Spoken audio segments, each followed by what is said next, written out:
تو آج کے بیان کا جو ٹاپک ہے وہ ہے جنت کی 2 چابیاں. اب جنت کی چابیاں کیا ہیں؟ سب سے پہلے ہمیں جہنم کے بارے میں پتا ہونا چاہیے کہ وہ کتنی سیویئر ہے، کتنا خطرناک وہ مقام ہے. اللہ تعالی ہم سب کو محفوظ فرمائے. یعنی اس کی سیویئرٹی کو اس بات سے 2 باتیں بتاتا ہوں، ورنہ تو اتنی ڈیٹیل ہے کہ بندہ وہ ڈیٹیل پڑھ لے تو اس کے رونگٹے کھڑے ہو جاتے ہیں اور امیجنیشن بھی آپ نہیں کر سکتے. یعنی دنیا کی سب سے زیادہ خطرناک آگ میلٹ کر دیتی ہے. کبھی اسٹیل مل کے بارے میں آپ نے دیکھا ہوگا کہ وہ بڑے بڑے لوہے کی راڈز کو بالکل میلٹ کر دیتے ہیں. کبھی سونار کی دکان پہ آپ نے سنا ہوگا یا دیکھا ہوگا کہ وہ گولڈ کو لکوڈ فارم میں لے آتے ہیں.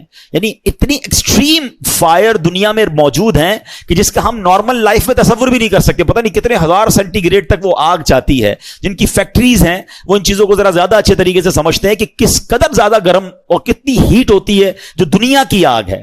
روایتوں میں آتا ہے کہ دنیا کی آگ سے 70 گنا زیادہ سخت جہنم کی آگ ہے. ناٹ کوئی بیئر ہی نہیں کر سکتا نا. اچھا، دنیا کی آگ سے روشنی ہوتی ہے، ٹھیک ہے نا، جب بھی آگ جلے گی تو آپ کو لائٹ فیل ہوگی.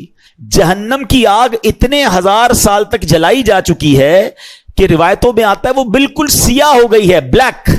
یعنی جہنم میں بندہ جلے گا بھی اور اس کو نظر بھی کچھ نہیں آ رہا ہوگا، اس قدر سخت وہ آگ ہو چکی ہے. اور فرمایا جہنمیوں کا سب سے ہلکا عذاب یہ ہے. یعنی کسی بھی جہنمی کو سب سے ہلکا عذاب، لوئسٹ جو پنشمنٹ ہے وہ یہ ہوگی کہ اس کو آگ کے جوتے پہنا دیے جائیں گے اور اس کی وجہ سے اس کا جو برین ہے وہ ہنڈیا کی طرح کھولتا ہوگا اور وہ سمجھے گا کہ پورے جہنم میں سب سے زیادہ عذاب مجھے دیا جا رہا ہے. یہ لوئسٹ کیٹیگری کا عذاب ہے. اللہ ہمیں لمحہ بھر بھی جہنم میں داخل نہ فرمائے. یہ ذرا سوچیے، یہ آسان نہیں ہے یہ کہنا ہے کہ ٹھیک ہے معاذ اللہ. کچھ لوگ تو عذاب کو بھی ہلکا سمجھ رہے ہوتے ہیں. میری آپ کی اوقات ہی نہیں ہے. یہ تو جہنم کا عذاب تو دور کی بات ہے، جب قبر میں عذاب شروع ہو جاتا ہے پہلی منزل تو قبر ہے نا. روایتوں میں آتا ہے میرے آقا علیہ الصلوۃ والسلام نے فرمایا بے نمازی کو قبر ایسے دبائے گی کہ اس کی پسلیاں ٹوٹ پھوٹ کر ایک دوسرے میں پیوست ہو جائیں گی. کبھی عید والے دن زور سے کوئی دبا لے چیخ نکل جاتی ہے، بولا ہڈیاں پسلیاں ایک دوسرے میں مل جائیں گی، اسے قبر دبا دے گی اس کو. پھر قبر کے سانپ، بچھو، آگ، انبیئریبل. یعنی ایسی سزا ہے ایک لمحہ بھی ہم نہیں سہ سکیں گے. ہم دنیا کی نارمل اپنے چولہے کی آگ پر 1 منٹ ہاتھ نہیں رکھ سکتے. 1 منٹ تو دور کی بات ہے، چند سیکنڈ نہیں رکھ سکتے، چیخ نکل جاتی ہے. غلطی سے گھر والے پکاتے پکاتے ان کے ہاتھ میں کوئی تیل کا چھینٹا آ جاتا تو اس پہ بڑا سا پھوڑا ہو جاتا ہے. یہ ہماری اوقات ہے. ہماری آنکھیں کتنی نازک ہیں کہ جب سرما لگاتے ہیں نا تو ہاتھ کانپ رہا ہوتا ہے کہ یار زور سے کہیں سلائی لگ گئی تو آنکھ میں درد ہو جائے گا. کان ایئر بڈ صاف کرتے ہیں تو اتنا تھوڑا سا زور سے ایئر بڈ نکالے تو کان میں درد ہو جاتا ہے. روایتوں میں آیا جہنمیوں کے لیے عذاب یہ ہوگا کہ ان کی آنکھوں میں جہنم کے کیل ٹھوکے جائیں گے، کانوں میں پگھلا ہوا سیسا ڈالا جائے گا جو حرام سنتے اور حرام دیکھتے ہیں. ہم کبھی بھی جہنم کا ایک لمحہ برداشت نہیں کر سکتے. بس اللہ سے یہ دعا ہے ہماری مغفرت فرما دے، ہمیں لمحہ بھر بھی جہنم میں داخل نہ فرمائے. مگر اس کا خوف تو دل میں ہونا چاہیے نا. یہ دعا جو ہے نا اللہم اجرنا من النار، یہ اپنی دعاؤں میں شامل رکھیں کہ یہ جہنم کے عذاب سے جو اللہ ہمیں محفوظ فرمائے. وہ ایسی آگ ہے، وہ ایسی پنشمنٹ ہے، اللہ تعالیٰ محفوظ فرمائے. اب آتے ہیں کہ جہنم میں نہیں جانا انشاءاللہ تو کہاں جانا ہے؟ جنت میں جانا ہے. تو سب سے پہلے جنت ہے کیسی؟ جب تک آپ کو یہ اندازہ نہیں ہوگا نا تو بندے کو پتا ہوتا ہے کہ یار ایسی جنت ہے تو چلو پھر جنت میں جانے کی تیاری کریں. آج دنیا میں ہمارے بہت سارے ڈریمز ہیں کہ یار اس کالونی میں گھر ہو جائے، ایسی گاڑی ہو جائے، اتنے پیسے آ جائیں، اتنی لگژریز مل جائیں. کچھ بھی نہیں ہے یہ دنیا کی لگژریز اور دنیا کی چیزیں. سب سے پہلی بات تو ہماری ان تمام لگژریز اور تمام چیزوں کی ایکسپائری ڈیٹ ہے.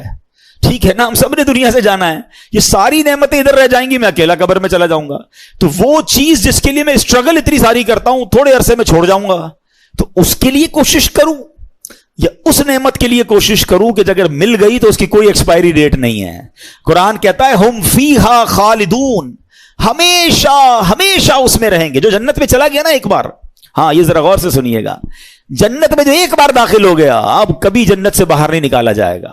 اب وہ ہمیں موت ہی نہیں ہے نا جنت میں، تو ہمیشہ ہمیشہ جنت میں رہے گا. ہم فیہا خالدون. اور خدا نہ خواستہ کسی کا ایمان چھین لیا گیا اور کفر پر مرا، چاہے اس کے روزے ہیں، حج ہیں، زکاتیں ہیں، عبادتیں ہیں، وہ جہنم میں جائے گا اور پھر کبھی جہنم سے نہیں نکالا جائے گا. ہم فیہا خالدون.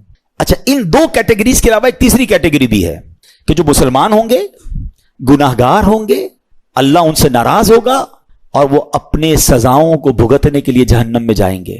پھر ایک پرٹیکولر ٹائم کے بعد ان کو جہنم سے نکالا جائے گا. وہ کتنے 100 سال ہیں، وہ کتنے 1000 سال ہیں، اور پھر ان کو جنت میں ڈالا جائے گا. مگر ہم رب سے یہی دعا کرتے ہیں کہ اللہ ایک لمحے کے لیے بھی جہنم میں مت ڈالنا. تیرے حبیب کا صدقہ ہم تیرے گھر میں بیٹھے ہیں، ہمیں بلا حساب جنت میں داخلہ عطا فرما. تو جو جنت ہے نا، اس کی جو خوبصورت ترین بات یہ ہے کہ اس کی کوئی ایکسپائر ڈیٹ نہیں ہے. چلو جنت کی باتیں کرنے سے پہلے ایک مدینے کی بات کر لیتے ہیں، ایک عشق والی بات کر لیتے ہیں. ٹھیک ہے، ماشاءاللہ کئی مدینہ دیکھ آئے ہیں، کئی ایسے ہیں جو جا رہے ہیں. سبحان اللہ، اللہ ہمیں بھی حاضری عطا فرما. جو جنت، اب یہ فارمولہ یاد رکھیے گا، اللہ کی رحمت کا فارمولہ کیا ہے؟ ایک بار جنت میں جائے گا وہ جہنم میں داخل نہیں ہوگا. ٹھیک ہے، تو مدینہ منورہ میں بھی تو ایک جنت ہے نا. میرے آقا نے فرمایا نا صلی اللہ تعالی علیہ وسلم، فرمایا میرے روضے اور میرے ممبر کے درمیان جو حصہ ہے وہ جنت کی کیاریوں میں سے کیاری ہے. ریاض الجنہ ہے نا مدینے میں. تو جو ایک بار ریاض الجنہ میں چلا گیا، یا اللہ تیری قدرت کا تو فارمولہ یہ ہے، تیری رحمت کا تو معاملہ یہ ہے کہ جو ایک بار جنت میں گیا وہ دوزخ میں جائے گا نہیں. تو سیدی اعلیٰ حضرت بڑی پیاری بات کرتے ہیں. آپ ایک شعر میں کہتے ہیں، جنت میں آ کے نار میں جاتا نہیں کوئی. یا اللہ تو نہیں فرمایا نا جنت میں جا کے نار میں جاتا نہیں کوئی. تو اے اللہ جب ہمیں ریاض الجنہ کی حاضری مل گئی ہے تو اب ہمیں جہنم میں داخل نہ فرمانا. تو اللہ کرے کہ ہمیں بار بار مدینے کی حاضری ملے، ہم ریاض الجنہ میں جائیں. اور یاد رکھیے مدینے میں صرف یہ ایک وادی جنت کی وادی نہیں ہے، یہ ایک علاقہ سے نہیں ہے. میرے آقا نے ایک وادی کے بارے میں فرمایا کہ جنت کی وادی ہے. جنت کا پہاڑ فرمایا جبل احد کو، پورا اتنا بڑا پہاڑ، یہ جنتی پہاڑ ہے.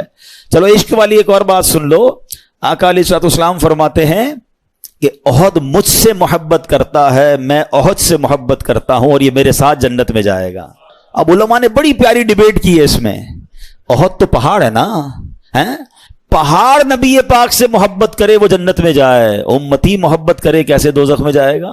سچی محبت کر لو، سچا پیار کر لو، سچی غلامی اختیار کر لو، پھر انشاءاللہ جنت ہی ملنی ہے انشاءاللہ. میرے پیر و مرشد امیر علیہ سنت کیسی حوصلہ افزائی والی بات فرماتے ہیں. آپ فرماتے ہیں آقا کا گدا ہوں اے جہنم تو بھی سن لے، آقا کا گدا. اچھا یہ لفظ گدا پر بھی کچھ لوگ کنفیوز ہو جاتے ہیں. یہ فارسی کا لفظ ہے. گدا کے معنی ہے بھکاری کے، غلام کے، منگتے کے، کہ میں نبی پاک کے در کا منگتا ہوں، اے جہنم تو بھی سن لے. آقا کا گدا ہو اے جہنم تو بھی سن لے، وہ کیسے جلے جو کہ غلام مدنی ہو. سبحان اللہ. اب آئیے کچھ جنت کی ڈیفینیشن وہ ہے کیسی. حدیثوں میں اور قرآن میں جنت کو بہت ڈیٹیل میں بیان کیا گیا، اتنی تفصیل بیان ہوئی ہے. سنتے جائیے اور ایمان تازہ کرتے جائیے. سیدنا ابو ہریرہ رضی اللہ تعالیٰ عنہ سے روایت ہے کہ نبی پاک علیہ الصلوۃ والسلام نے فرمایا جنت کی زمین سفید ہے، اس کا میدان کافور کی چٹانوں کا ہے، اس کے گرد ریت کے ٹیلوں کی طرح مشک کی دیواریں ہیں، اور اس میں نہریں جاری ہیں. ایک حدیث پاک میں ہے اس کی ایک اینٹ سونے کی ہے، ایک اینٹ چاندی کی ہے. اس کا گارا مشک کا ہے، اس کی کنکریاں، ہمارے روڈ پہ کنکریاں ہوتی ہیں نا، فرمایا جنت کی کنکریاں موتی اور یاقوت کی ہیں، اور اس کی مٹی زعفران کی ہے. ہائے ہائے کیسی تعمیرات ہیں کہ ایک اینٹ سونے کی، ایک اینٹ چاندی کی. دیکھا ایسا کوئی دنیا میں محل، کوئی گھر دیکھا؟ آگے سنیے. سیدنا ابو ہریرہ رضی اللہ تعالیٰ فرماتے ہیں کہ نبی پاک علیہ الصلوۃ والسلام نے فرمایا، مسلم شریف کی حدیث، اللہ تعالیٰ نے ارشاد فرمایا کہ میں نے اپنے نیک بندوں کے لیے ایسی نعمتیں تیار کر رکھی ہیں جن کو کسی آنکھ نے نہ دیکھا، نہ اس کی خوبیوں کو کسی کان نے سنا، اور نہ ہی کسی انسان کے دل پر اس کی ماہیت یعنی اس کی امیجنیشن ہو سکتی ہے، نہ اس کا خیال گزرا. اب صرف اس ایک حدیث سے آپ جنت کو سمجھنے کی کوشش کریں. اگر میں آپ کو کہوں کہ دنیا کا سب سے لگژری ہاؤس کون سا ہے تو فوراً آپ کے دماغ میں کوئی بہت بڑا محل جناب جس کے بہت سارے کمرے ہوں گے، لگژریس آپ کوئی جگہ دیکھ لیں گے. اچھا دماغ میں نہیں آئے گا، آپ انٹرنیٹ پہ سرچ کر لیں گے گے کہ دنیا کا سب سے ایکسپینسو گھر کون سا ہے, میں کہوں گا بتائیے دنیا کا سب سے مہنگا کھانا اور جناب لگژری فوڈ کون سا ہے, یا تو آپ کے دماغ میں کچھ نعمتیں آ جائیں گی یا آپ انٹرنیٹ پہ سرچ کر لیں گے. اچھا دنیا کا سب سے اچھا ایئر کرافٹ کون سا ہے, دنیا کی سب سے اچھی گاڑی یا جناب بوٹس کون سی ہے, جو بھی لگژری چیز ہے یا تو وہ آپ کے دماغ میں ہے یا آپ اس کو انٹرنیٹ پہ سرچ کر کے دیکھ سکتے ہیں. ایسا ہی ہے نا, مگر یہ اس سے بھی اوپر کی بات ہے, فرمایا دماغ میں آ ہی نہیں سکتی ہے, نہ کسی آنکھ نے دیکھا نہ کسی کان نے سنا, اللہ نے ایسی نعمتیں تیار کر رکھی ہیں. تو ٹرائی ٹو امیجن, یعنی دنیا کی سب سے قیمتی چیز وہ بھی میری آنکھ نے دیکھ لی یا کان نے سن لی یا دل پر خیال آ چکا ہے, اللہ نے جنت اس سے بھی وراء الورا تیار رکھی ہے. تو پھر ذرا سوچئے وہ جنت کیسی ہوگی. ایک اور خوبصورت میں آپ کو ڈیٹیل بتاتا ہوں, تفسیر قرآن صراط الجنان میں مفتی قاسم صاحب نے اس کو اور اچھے انداز میں بیان کیا. یاد رہیے حضرت عبداللہ ابن عباس کی ایک روایت ہے کہ جنتیں 8 ہیں, ٹھیک ہے, اور ان کے نام کیا کیا ہیں. 8 جنتوں کے نام سن لیں: دار الجلال, دار القرار, دار السلام, جنت عدن, جنت ماوا, جنت خلد, جنت الفردوس اور جنت نعیم. یہ 8 جنتیں ہیں. جنت عدن کے بارے میں حضرت انس رضی اللہ تعالیٰ سے روایت ہے کہ نبی پاک علیہ الصلوۃ والسلام نے فرمایا, جو میں نے ابھی حدیث بیان کی نا کہ کنکریاں موتی کی ہیں, یاقوت کی ہیں, ایک اینٹ جو ہے وہ سونے کی ہے, ایک چاندی کی, جنت العدن کی تفصیل تھی. اور اسی طرح نبی پاک علیہ الصلوۃ والسلام فرماتے ہیں کہ جب اللہ تعالیٰ نے جنت عدن کو پیدا فرمایا تو اس میں وہ چیزیں پیدا فرمائیں جنہیں نہ کسی آنکھ نے دیکھا, نہ کسی کان نے سنا, نہ کسی انسان کے دل میں خیال آیا. پھر اللہ تعالیٰ نے جنت عدن سے کہا مجھ سے کلام کر. تو جنت کیا کہتی ہے؟ قد افلح المؤمنون, بے شک ایمان والے کامیاب ہو گئے. تو اللہ پاک ہمیں ایمان پر استقامت نصیب فرمائے, لمحہ بھر بھی ہمارا ایمان ہم سے ضائع نہ ہو. اب جنت ہے کتنی بڑی؟ میرے رب کی جنت بہت بڑی ہے, یہ دنیا بہت چھوٹی ہے اس کے آگے. سنیے, حضرت سیدنا عبادہ بن صامت رضی اللہ تعالیٰ روایت کرتے ہیں کہ رحمت کونین صلی اللہ علیہ وسلم نے ارشاد فرمایا, جنت میں 100 منزلیں ہیں, 100 درجے اس کے, اور ہر 2 منزلوں کے درمیان اتنا فاصلہ ہے جتنا زمین اور آسمان کے درمیان فاصلہ ہے. یعنی اتنی اس کی اونچائی اور اتنی اس کی گریڈز کہہ لیں ہیں. پھر فرمایا کہ اگر اس کے ایک درجے میں تمام جہانوں کے لوگ بھی جمع ہو جائیں تو وہ سب کو کافی ہو جائے گی. یعنی تمام جہانوں کی, صرف اس جہان کی بات نہیں ہو رہی, سارے جہانوں کے لوگ جمع ہو جائیں تو بھی جنت کا ایک درجہ سب کو کافی ہو جائے گا. اللہ نے اس کے 100 درجے بنائے ہیں. اچھا پھر سنیے, اب لباس کیسا ہوگا؟ لوگ یہاں پر بڑے مہنگے مہنگے لباس دے کر دل چھوٹا کر لیتے ہیں, برانڈڈ لوگ لباس پہنتے ہیں, میرے پاس نہیں ہے, دل چھوٹا نہ کیا کرو. میں آپ کو ایک اور خوبصورت کمپیریزن ابھی تھوڑی دیر بعد بتاؤں گا. جنت کا لباس کیسا ہے؟ قرآن کیا کہتا ہے؟ یحلون فیہا من اساور من ذہب ویلبسون ثیابا خضرا من سندس واستبرق. وہ اس میں سونے کے کنگن پہنائے جائیں گے اور سبز کپڑے قریب اور کنادیس کے پہنیں گے. اللہ اکبر, اتنے خوبصورت کپڑے ہوں گے. حضرت سیدنا کعب فرماتے ہیں کہ اگر اہل جنت کے کپڑوں میں سے ایک کپڑا آج پہن لیا جائے تو اس کی طرف سے دیکھنے والے کی نگاہ ختم ہو جائے گی, وہ چک لی جائے گی, اس کی نگاہ باقی نہیں بچے گی. اتنا خوبصورت اور چمکدار وہ لباس ہوگا, اور آج کے لوگوں کی بینائیاں اسے برداشت نہیں کر سکتی. ایسا لباس جنتیوں کو پہنایا جائے گا. اچھا جنتیوں کی عمر کتنی ہوگی؟ کوئی بچہ بھی دنیا سے انتقال کر جاتا ہے, کوئی بوڑھا بھی انتقال کر جاتا ہے, مگر سنو جنت میں سب کی عمریں 30 سال کی ہوں گی. جتنے جنتی ہوں گے سب 30 ایئرس کے ہوں گے. اور ایک اور خوبصورت بات یہ ہے کہ جنتی آپس میں جب ملیں گے نا تو ان میں آپس میں رشتہ دار بھی ہوں گے. کیسا منظر ہوگا جب انشاءاللہ جنت میں جائیں گے تو اپنے ماں باپ سے ملیں گے, اپنے دادا دادی سے ملیں گے, بچپن میں جن کو دیکھا ہی نہیں ان سے بھی اللہ نے چاہا, اللہ کرے انہیں بھی اللہ جنت نصیب کرے, ہمیں بھی نصیب کرے. وہ کیسی خوبصورت ملاقات ہوگی. اور سچی بات تو یہ ہے, عاشق رسول کی نگاہیں تو وہاں بھی نبی پاک کو تلاش کر رہی ہوں گی. یقین کریں بڑی تمنا ہے کہ آقا کا دیدار کریں. کیسا منظر ہوگا. آپ صدیق اکبر کا جلوہ دیکھیں گے, حضرت عمر فاروق کو دیکھیں گے, حضرت عثمان غنی کو دیکھیں گے, ہمارے دلوں کا قرار مولا علی کو دیکھیں گے. اللہ اکبر, امام حسن اور حسین کیسی شخصیات ہیں کہ ہم جیسے گناہگار انہیں بھی دیکھیں گے. یہ تصور ہی کیسا ہے کہ سوچئے تو صحیح کس کس سے ملاقات ہوگی. اللہ کے نبی حضرت ابراہیم وہاں ہوں گے, حضرت موسیٰ موسیٰ کلیم اللہ ہوں گے, حضرت آدم جن کی ہم اولاد ہیں ان کو بھی تلاش کر کے ان کے پاس جائیں گے کہ حضور آپ کے صدقے ہم دنیا میں آئے. سوچ سوچ کے ہی بندے کا ایمان تازہ ہو رہا ہوتا ہے کہ کیسی ملاقات ہوگی, وہ میٹنگز کیسی ہوں گی, کدھر کدھر جائیں گے اور انشاءاللہ وہ نظارے دیکھیں گے. اور سبحان اللہ, آج کل لوگ بڑے فوڈ لور ہوتے ہیں. آؤ بتاتا ہوں جنت میں کھانا کیسا ہوگا. قرآن کہتا ہے وَفَاكِهَةٍ مِّمَّا يَتَخَيَّرُونَ وَلَحْمِ طَيْرٍ مِّمَّا يَشْتَهُونَ, اور میوے جو پسند کریں اور پرندوں کا گوشت جو چاہیں, یعنی جو چاہیں گے امیجن کریں گے اور وہ کھانا سامنے آ جائے گا. اچھا کھانا تو آ جائے گا ہے, لیکن کمال دیکھو, آج آپ کو جو بھی دنیا کی اچھی چیز پسند ہے, کسی کو بریانی پسند ہے تو کسی کو جناب سالن پسند ہے, جو بھی آپ کو پسند ہے, جب بھی وہ آپ کے سامنے آتا ہے اور آپ کو بھوک بھی لگی ہے, آپ دل سے کھاتے ہیں. مگر جیسے جیسے کھاتے جاتے ہیں نا, ذائقہ کم ہوتا جاتا ہے کیونکہ پیٹ بھرتا جاتا ہے. اور اگر پیٹ بھر جائے تو آپ دوبارہ کوئی رکھ دے تو آپ کچھ بھی نہیں کھا سکتے, آپ کہ میں نے کھانا کھا لیا ہے. مگر ایسا نہیں ہوگا. جنت میں کیا ہوگا سنو, آقا علیہ الصلوۃ والسلام فرماتے ہیں جنتیوں میں جو سب سے نچلے درجے کا جنتی ہوگا نا, لوئسٹ کیٹیگری کا ہے, فرمایا وہ جس کے ساتھ 10,000 خادم ہوں گے. اتنے سارے نوکر دیکھ کر پریشان ہو جاتے ہیں نا یار, ایک بندے کے اتنے اتنے امپلائیز ہیں. سب سے نچلے درجے کے جنتی کے 10,000 خادم ہوں گے, اور ہر خادم کے ہاتھ میں 2 پیالے ہوں گے. ایک پیالہ سونے کا ہوگا, ایک چاندی کا ہوگا. ہر پیالے میں کھانے کی ایسی قسم ہوگی جو دوسرے میں نہیں ہوگی, یعنی everything is different than اندر ون. اور فرمایا وہ آخر سے بھی, یعنی اس کی آخر سے بھی ایسے ہی کھائے گا جیسے پہلے سے کھائے گا, یعنی ہر نوالے میں اس کو نئی لذت مل رہی ہوگی, اس کی لذت کم نہیں ہوگی. اللہ اکبر. اب بندہ کسی پرندے کی خواہش کرے گا, اڑتا ہوا پرندہ بن کر اس کے سامنے آ جائے گا. اللہ اکبر. اب ذرا غور کیجئے, اب کھانا تو کھا لیا, ہضم کیسے ہوگا؟ آج کے دور میں تو ہمیں واش روم کی ضرورت پڑتی ہے, یہ بھی ایک پاکیزگی کے معاملات ہو جاتے ہیں, گندگی کے معاملات ہوتے ہیں. فرمایا جنت میں کوئی اس طرح کی حاجت نہیں ہوگی. ایک خوشبودار ڈکار آئے گی اور سارا کھانا ہضم ہو جائے گا. ہلکا سا پسینہ نکلے گا, وہ بھی خوشبودار ہوگا, اور تمام چیزوں سے بندہ فارغ ہو جائے گا. ان تمام حاجتوں کی اسے ضرورت نہیں ہوگی. جنتیوں کو جنت میں پاکیزہ شراب بھی پلائی جائے گی.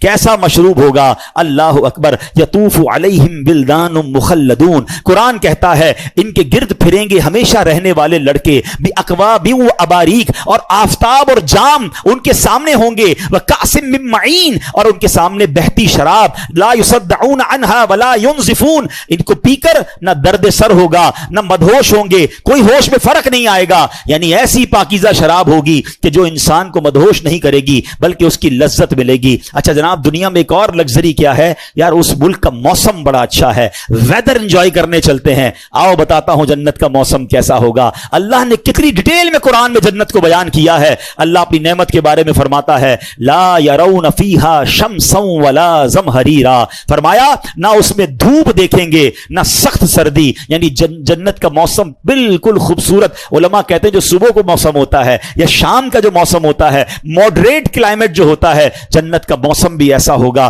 جنت کے درخت کیسے ہوں گے؟ میرے آقا فرماتے جنت میں ہر درخت سونے کا ہے, ہر درخت کا تنا جو ہے وہ سونے کا ہے. اچھا پھل کیسے ہوں گے اور پھل سرو کیسے ہوں گے؟ اللہ اکبر. حضرت سیدنا برا بن عازب رضی اللہ تعالیٰ عنہ نے فرمایا کہ اللہ عز و جل کے فرمان وَذُلِّلَتْ قُطُوفُهَا تَذْلِيلًا, اور اس کے گچھے جھکا کر نیچے کر دیے گئے ہوں گے. اس کی تفسیر میں فرماتے ہیں کہ اہل جنت جنت کے پھل بیٹھ کے کھا سکیں گے اور لیٹ کر بھی کھا سکیں گے, یعنی درخت ان کے قریب آ جائے گا اور وہ بیٹھے بیٹھے درخت سے پھل توڑ کر فریش فروٹس جو ہیں وہ جنتی کھا سکیں گے. اللہ اکبر. اب آگے چلیے, جنت میں ایک اور اللہ کی نعمت, وہ جنت کی حوریں ہیں جو اللہ نے نیک بندوں کے لیے تیار کر رکھی ہیں. سیدنا سعد بن ابی وقاص سے روایت ہے, ترمذی کی حدیث ہے. اللہ کے حبیب علیہ الصلوۃ والسلام نے فرمایا اگر جنتیوں میں سے کوئی شخص دنیا کی طرف جھانکے اور اس کے کنگن ظاہر ہو جائیں تو اس کی روشنی سورج کی روشنی کو مٹا دے جیسے کہ ستاروں کی روشنی کو سورج مٹا دیتا ہے. اور فرمایا بے شک حوروں میں سے ہر حور کی پنڈلی کی سفیدی 70 ہلوں کے باہر سے نظر آتی ہے, بلکہ اس کی پنڈلی کا مغز تک نظر آتا ہے. آقا فرماتے ہیں کہ اگر ان میں سے کوئی دھاگا ڈالو پھر اسے بند کر دو پھر بھی اس کے باہر سے تمہیں وہ دھاگا نظر آئے گا تو سبحان اللہ، اللہ نے ایسی جو پاکیزہ حوریں ہیں وہ جنتیوں کے لیے تیار کر رکھی ہیں۔ تو اے میرے پیارے اسلامی بھائیوں، یہ میں نے بہت فاسٹ جس کو کہیں کہ میں نے اس آپ کو ڈیٹیل کچھ بتائی ہے، 72 حوریں سب سے کم درجے والے جنتی کو ملیں گی، 10,000 کے قریب خادم اس کے لیے ہوں گے۔ اب ان تمام چیزوں میں ایک اور کمپیریزن پیش کرنے چاہتا ہوں، پھر چلیں گے وہ طریقہ کیا ہے کہ جنت گارنٹیڈ ہو جائے، جنت کی 2 چابیاں کیا ہیں اس کی طرف پھر میں آؤں گا۔ لیکن ایک بڑی خوبصورت کمپیریزن آپ کو بتانا چاہتا ہوں۔ دنیا میں ہمیں کچھ چیزوں سے روکا گیا ہے، ٹھیک ہے نا؟ مرد کو کہا ہے زیور نہیں پہننے، مرد کو زیور الاؤ نہیں ہے، سونے کے چاندی کے زیور، ایک انگوٹھی اور اس کی تفصیل ہے، اس کے علاوہ کچھ بھی نہیں پہن سکتا، اوکے؟ مرد کو کہا گیا ہے حرام مت کمانا، حرام روزی کے قریب مت جانا، اور اس کے ذریعے بے شک تمہیں اچھے کپڑے نہ مل سکیں، بے شک بڑی رہائش نہ مل سکے، حرام عورت کے قریب مت جانا، بدکاری کے قریب مت جانا، ٹھیک ہے؟ ان چیزوں سے روکا گیا، شراب پینے سے روکا گیا۔ آپ مزے کی بات دیکھیں، مجھے اور آپ کو دنیا میں جس چیز سے روکا گیا نا، اس کا بہترین آلٹرنیٹ جنت میں رب نے تیار کر رکھا ہے۔ شراب سے روکا، یہ گندی شراب نہ پیو، یہ جہنم میں لے جائے گی۔ صبر کر لو، اللہ نے جنتیوں کے لیے پاکیزہ شراب تیار کر رکھی ہے۔ بے پردہ، بے حیا اور تمہاری غیر محرم عورتوں کے قریب بھی مت جاؤ، صبر کر لو، اللہ نے جنت میں حوریں تیار کر رکھی ہیں۔ حرام روزی کما کر مہنگے کھانے کے پیچھے مت بھاگو، صبر کر لو، اللہ نے تمہارے لیے پاکیزہ جنتی کھانے تیار کر رکھے ہیں۔ تمہیں شاندار گھر یہاں نہیں بنا سکے، کوئی بات نہیں، صبر کرو، مت مایوس ہو، صبر کر لو، اللہ نے جنت میں تمہارے لیے شاندار محل، ارے کون سا دنیا کا محل ہے جس کی ایک اینٹ سونے کی اور دوسری اینٹ چاندی کی ہے؟ اللہ نے وہ تیار کر رکھی ہے۔ مردوں سے کہا زیور مت پہننا، دل چاہتا ہے کچھ لوگوں کا، کوئی پتہ نہیں بریسلیٹ پہنتا ہے، کوئی چینیں پہنتا ہے، مت پہنو بھائی، ادھر تھوڑی دیر کی زندگی ہے، اب جانے والے ہیں، مگر وہاں جائیں گے، اللہ نے جنتیوں کے لیے جنتی زیور تیار کر رکھے ہیں۔ ایچ اینڈ ایوری تھنگ جس چیز سے ہمیں دنیا میں روکا ہے، اس کا شاندار عظیم و شان نعم البدل جو ہے جنت میں تیار کر رکھا ہے۔ اب آپ کی مرضی ہے، 50 60 70 سال کی زندگی میں ادھر مزے لینے ہیں، مزے پھر بھی نہیں ملتے، لیکن اگر پھر بھی لینے ہیں، یا وہ ختم نہ ہونے والی جو زندگی ہے جس میں رب کے وعدے ہیں، وہ نعمتیں تمہارا انتظار کر رہی ہیں، تو عقل مند وہ ہے جو شارٹ ٹرم تھوڑی دیر کا پین لیتا ہے اور لانگ ٹرم گین حاصل کرتا ہے۔ اللہ کرے یہ بات سمجھ آ جائے کہ دنیا میرا امتحان ہے، دنیا میرا ٹیسٹ ہے، اور ڈیسٹنی اور میرا جو ڈیزگنیشن ہے، میرا جو ڈیسٹینیشن ہے، میری جو منزل ہے وہ میری جنت ہے، تو مجھے اس کی تیاری کرنی ہے۔ اللہ کرے اس دنیا میں آ کر ہم یہ سمجھ جائیں کہ شیطان آئے گا آپ کی طرف بڑھ کر، کبھی پیسوں کی صورت میں آئے گا، کبھی لگژریز کی صورت میں آئے گا، کبھی عیاشی کی صورت میں آئے گا، کبھی حرام کی صورت میں چیزیں لے کر آئے گا۔ اب آپ نے ادھر ڈیسیشن لینا ہے کہ مجھے دنیا کے حرام کی طرف جانا ہے کہ جنت کی نعمتوں کی طرف جانا ہے۔ عقل مند وہ ہیں جو دنیا میں جیتے اس لیے ہیں کہ میں نے جنت میں جانا ہے، اور یہی بات رب نے قرآن میں فرمائی ہے، الذی خلق الموت والحیات لیبلوکم ایکم احسن عملا۔ ہم نے موت اور زندگی کو پیدا ہی اسی لیے کیا ہے، قرآن نے خود کہہ دیا کہ ہم نے موت اور زندگی کو پیدا ہی اسی لیے کیا ہے تاکہ دیکھیں تم میں سے کون اچھے عمل کر کے آتا ہے۔ مسئلہ سمجھ آیا آپ کو؟ ہم دنیا میں ایگزامینیشن ہال میں آئے ہیں، it is actually over examination hall. آپ کہیں یار 60 سال کا ایگزام، 70 سال کا ایگزام، ہاں بھائی، دنیا میں 2-3 گھنٹے کا امتحان ہوتا ہے تو ایک کلاس آپ فارورڈ ہوتے ہیں نا، ٹھیک ہے؟ یہ 60-70 سال کا ایگزام ہے، جتنی زندگی اتنا ایگزام ہے، مگر اس کا انعام بہت بڑا ہے جس کی کوئی ایکسپائری ڈیٹ ہی نہیں ہے۔ تو اللہ کرے یہ بات سمجھ آ جائے۔ کبھی دیکھا ایگزامینیشن ہال میں کوئی سو رہا ہو، ایگزامینیشن ہال میں جائے اور دوسرے کاموں میں لگ جائے، وہ فوکس رکھتا ہے اپنے پیپر کو حل کرنے میں۔ تو میں اور آپ دنیا میں اس ایگزام کو دینے آئے ہیں، پاس ہو کر جانا ہے، فیل ہو کر نہیں جانا ہے۔ اب آتے ہیں، یہ کچھ باتیں ہو گئی جنت کی، اور یقین کریں بہت ڈیٹیل ہے، مزید انشاءاللہ کبھی موقع ملا تو اس پر بات کریں گے۔ اب آتے ہیں کہ what is the way to get جنہ، کوئی گارنٹی، کوئی طریقہ کہ ہمیں پتہ چل جائے ہمیں جنت ملے؟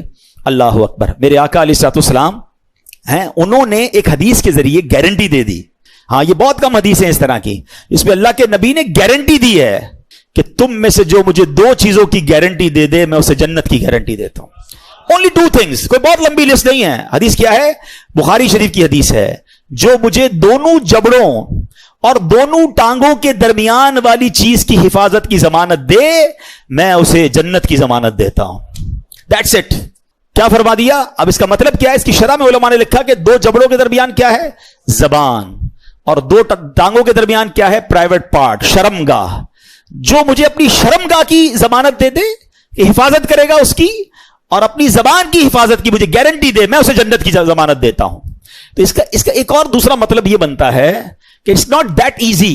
یہ دونوں چیزوں کو سیکیور کرنا اتنا آسان بھی نہیں ہے. جنت مل رہی ہے نا اس کے بدلے, تو اب سمجھ لیں مقابلہ ہے اس کا ہمارا کہ ہم نے ایٹ اینی کاسٹ ان دو چیزوں کو غلط استعمال نہیں ہونے دینا. ٹھیک ہے. اچھا, اب یہ جو زبان ہے یہ اتنی خطرناک چیز ہے اور یہ اتنی پیاری چیز بھی ہے. یہ دونوں چیزیں یاد رکھیے گا. زبان نعمت بہت بڑی ہے, مل کر کہیے سبحان اللہ, الحمدللہ, اللہ اکبر. ایک منٹ بھی نہیں گزرا اور آپ اور میں نے پتہ کیا کما لیا. بیٹھے بیٹھے ہمارا پسینہ بھی نہیں نکلا, کیلوریز بھی برن نہیں ہوئی, کھڑے بھی نہیں ہوئے.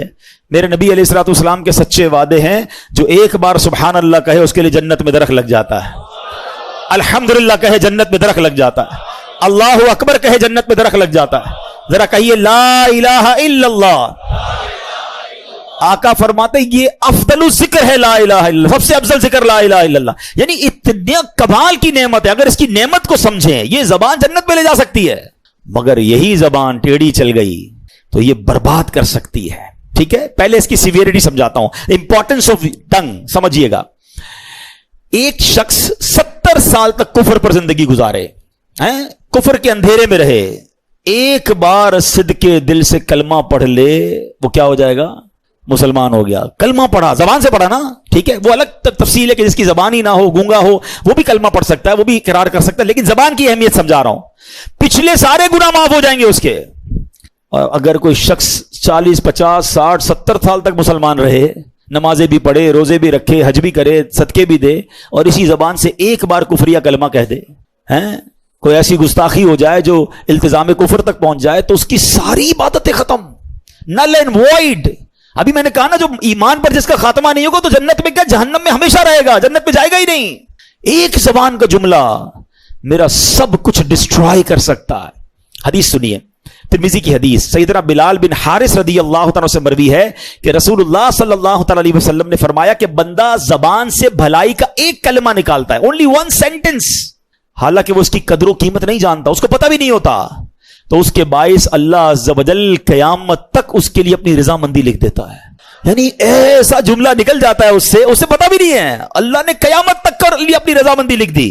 اور اگلا پارٹ کیا, بے شک ایک بندہ اپنی زبان سے برا کلمہ نکالتا ہے اور وہ اس کی حقیقت نہیں جانتا, اللہ عز و جل اس کی بنا پر اس کے لیے اپنی قیامت تک کے لیے ناراضگی لکھ دیتا ہے. ون سینٹنس تمہیں جنت میں لے جا سکتا ہے, ایک جملہ, اللہ ناراض ہو گیا تو وہی جہنم میں لے جانے کے لیے کافی ہے. Try to understand the importance of your tongue. نبی پاک علیہ الصلوۃ والسلام سے ایک بار کسی صحابی نے پوچھا کہ مجھے ایسا عمل بتا دیں کہ میں اپنے اوپر لازم کر لوں. پیارے آقا نے اپنی زبان کی طرف اشارہ کر کے فرمایا کہ اس پر قابو پا لو.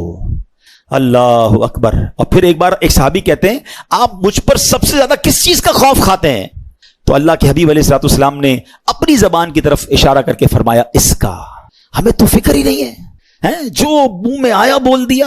حالانکہ آپ ذرا غور کریں نا, اس زبان کی حفاظت کے لیے 32 پہرے دار ہیں, 32 دانت ہیں, پھر زبان پیچھے رکھی گئی ہے, لیکن جب یہ چلتی ہے نا تو 32 پہرے داروں کا پہرا توڑ کر وہ کچھ کر جاتی ہے, گناہوں کی انبار لگا دیتی ہے, لوگوں کے دل توڑ دیتی ہے, میں احساس ہی نہیں ہوتا. وہ پہلے جملہ آپ نے سنا ہوگا نا, پہلے تولو بعد میں بولو. پہلے مومن جو ہوتا ہے نا, بڑی پیاری بات علماء نے کہی کہ مومن کی زبان دل کے پیچھے ہوتی ہے, پہلے وہ دل سے سوچتا ہے پھر بولتا ہے, اور جو منافق ہوتا ہے نا اس کی زبان آگے ہوتی ہے, بول کے پچھتا رہا ہوتا ہے, یار نہیں بولنا چاہیے تھا, یہ میں نے کیا کر دیا. ہم میں سے کئی ایسے ہوں گے جو بول کے کئی بار پچھتائے ہوں گے, چپ رہ کر بندہ نہیں پچھتاتا ہے. تو سوچیے ہم کیا بول رہے ہیں. میری یہ بات کہیں اللہ کی ناراضگی کا سبب تو نہیں بنے گی. میں اگر اس ایک حدیث کو سمجھنے کی کوشش کریں نا کہ ایک جملہ جنت میں جانے کا سبب بن سکتا ہے, ایک جملہ جہنم میں جانے کا سبب بن سکتا ہے, تو مجھے بتائیں کہ جو روز اچھی باتیں کر رہا ہے, قرآن پڑھ رہا ہے, حدیث پڑھ رہا ہے, درود پڑھ رہا ہے, بیان کر رہا ہے, بیان سن رہا ہے, اچھی باتیں کر رہا ہے, لوگوں کو پیار سے گفتگو کر رہا ہے, دل جوئی کر رہا ہے, تو کتنا زیادہ چانس ہے کہ اس کی روٹین میں چونکہ اچھی باتیں ہیں, زبان سے اللہ رسول کا ذکر ہے, تو انشاءاللہ کوئی نہ کوئی جملہ ایسا نکل ہی جائے گا میرے رب کی رحمت سے کہ اس کی بخشش کا سامان بن جائے گا. اور جو پورا دن بری باتیں کر رہا ہے, دوستوں کے ساتھ بیٹھتا ہے تو گالیاں دیتا ہے, کاروبار کرتا ہے تو جھوٹ بولتا ہے, کبھی کسی کو ڈانٹ رہا ہے, کبھی کسی کو جھاڑ رہا ہے, کبھی کسی کا دل توڑ رہا ہے, زبان چلی جا رہی ہے,